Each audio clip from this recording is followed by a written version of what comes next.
Hello everybody, this is Johns Hopkins with Baltimore Heritage, and we're back with another of our 5-Minute Histories videos. And today I'm down on Cathedral Street in front of the Pratt Library and its wonderful windows that are decorated for the holidays. It is kind of the middle of the night and I'm a little bit worried. We've never done a video in the night before. I'm a little worried it's going to turn out like if you were a kid and went to the planetarium for a show. If you remember that, you sat in utter darkness with just little spots of light appearing every once in a while. I am hoping this video is not going to turn out like that, and in the hopes that it doesn't, we're going to plow forward.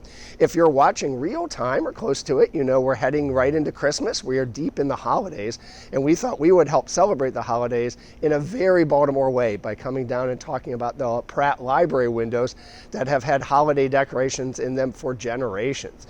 So let's jump in and start with how we got big department store-like windows at the Pratt in the first place. And for that, we have to start our story in 1922 with a young man who was head of a branch library in Youngstown, Ohio. And that man was Joseph Wheeler. And he had a problem, at least in his mind. There were not enough people coming in and checking out books in his branch library.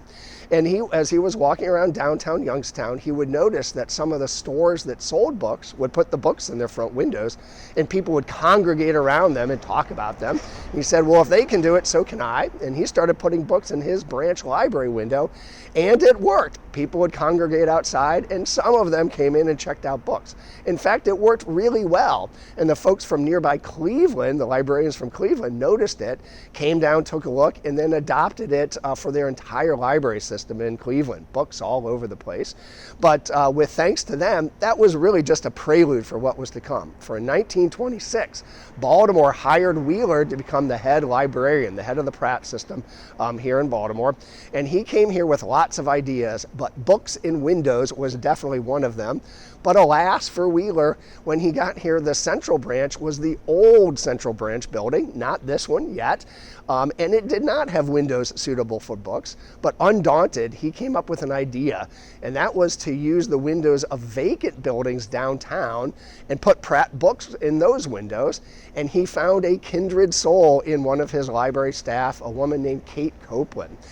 Copeland would take armfuls of books and a maintenance crew. She would go to the vacant store windows and scrub them clean and then put in arrays of books. And it worked too. People would congregate around them, and then they would go to the Pratt Library and check them out. It was really fantastic.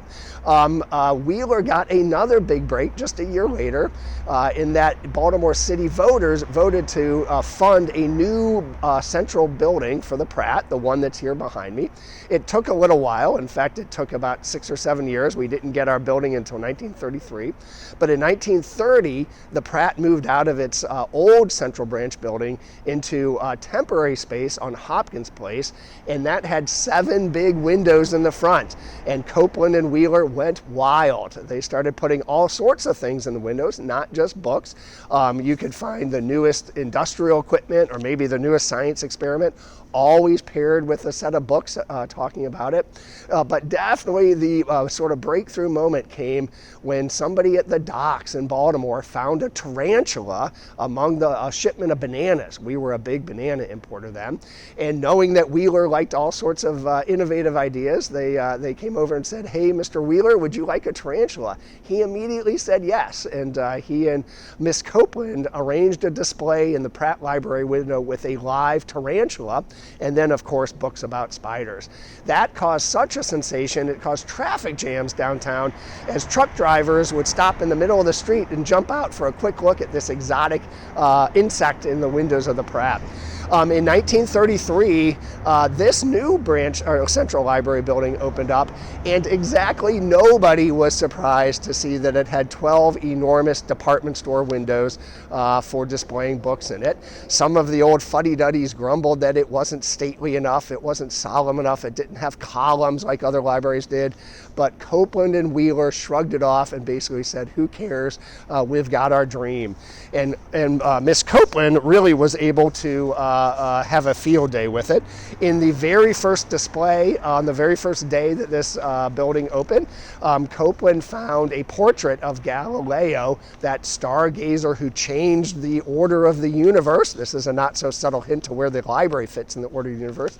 She found a portrait of Galileo and a little model of the Leaning Tower of Pisa, and put it in the main window with books about Galileo. That's where the library was in Miss Copeland's world, for sure.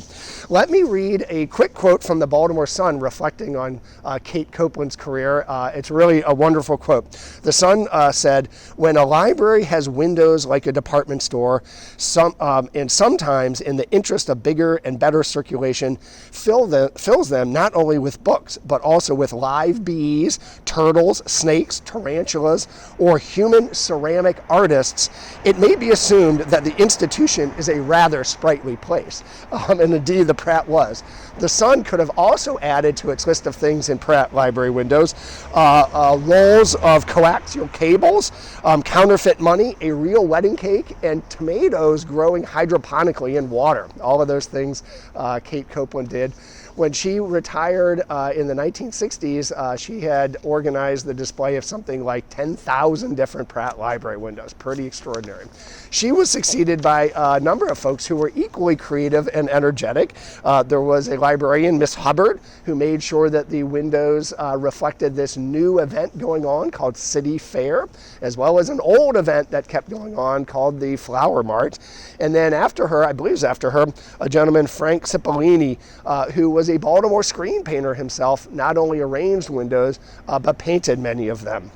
All right, I'm going to wrap up talking about holiday displays in the windows, and I will confess that I was not able to find when the first holiday display came in here, but there are accounts all through the historical record of generations of Baltimoreans coming down to take a look at the windows, like the ones behind me, certainly in the 50s and the 40s, and I would suspect probably that first holiday season, Kate Copeland made sure there was something about Christmas or the holidays in at least one of these 12 Pratt Library windows.